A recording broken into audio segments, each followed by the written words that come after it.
kang magturo dyan sa mga kalaban mo, kagaya ko, kasi ako, hindi na ako kandidato. Bahalag mga bungi! Basta, hindi ako lilipat ng kampo. Yon po, itaga nyo sa bato!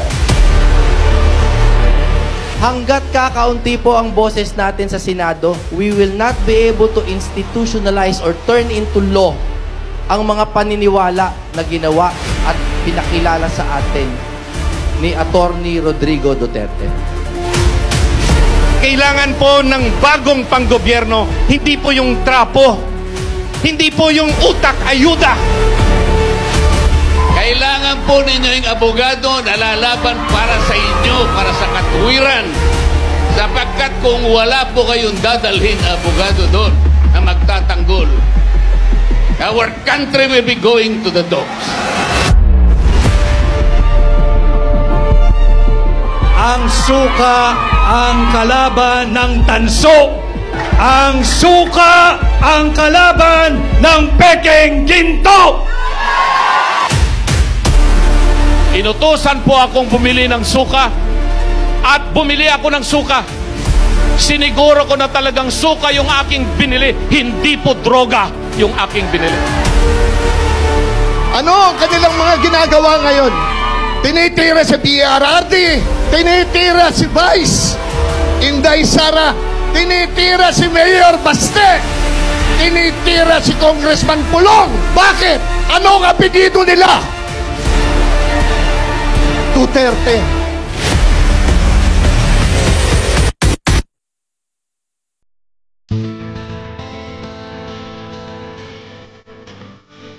Kailangan po itong laban natin ngayon, ito po yung laban na pinakamatinding laban sa lahat ng laban.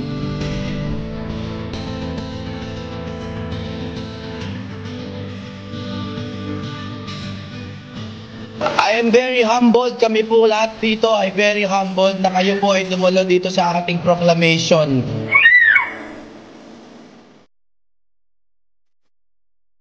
So okay lang, tawagin nyo kaming Team Suka, no problem.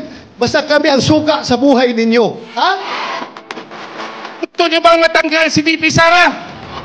Gusto nyo bang hihina ang PTP sa 2028? Gusto nyo bang labanan ang Grimeng Marcos sa 2028?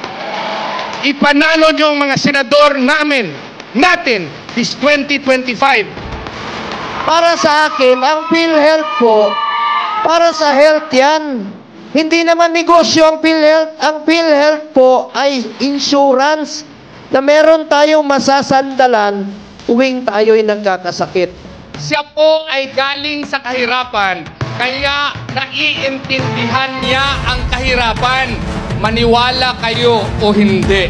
Si Pastor Apollo Sikibuloy noon, dahil sa kahirapan, ay gumagawa po ng suka.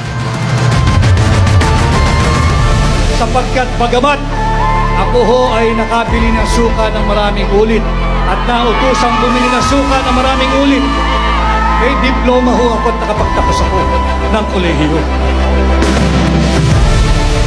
May pag-asa kami na manalo sa eleksyon na ito kahit na wala po kaming milyong pera na gagastusin. Magnanakaw daw si Inday! Ay ko naman at sa akin! Walang Duterte yung magnanakaw!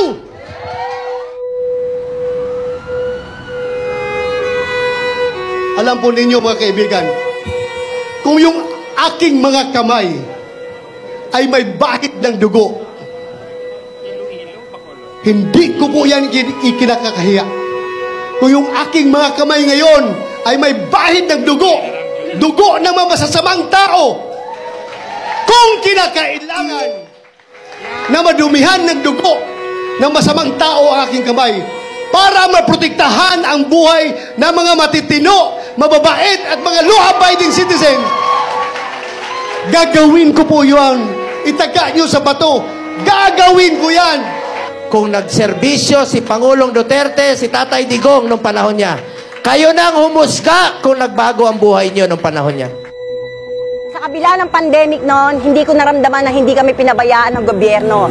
Kaya ang masasabi ko, hindi nagutom nung time ng pandemic ang Pilipinas nung time na panahon ni Tatay Digong. Straight PDP laban! Lahat ng itinaas si Tatay Digong, iboboto ko. At wala na akong idadagdag pa. Kailangan ko iboto lahat yan. Kaya ko nandito ay upang sumuporta.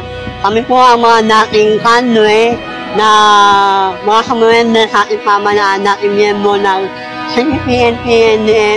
Kasi isa kami sa mga Duterte na naging benepisyo kung paano kami tinulungan ng ating pamalaan sa panahon ni Duterte.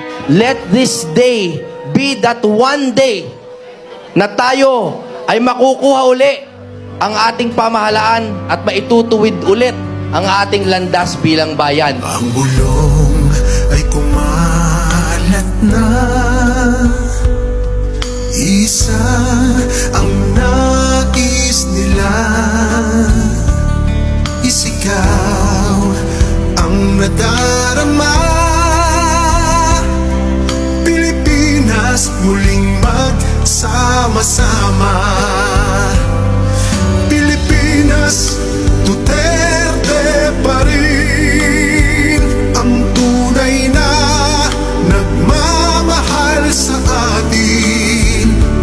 Laban niya ay laban natin. Pilipinas, Duterte pa rin.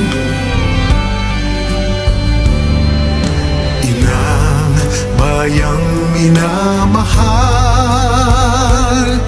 lagi kang ipagdarasal na muli kitang makita.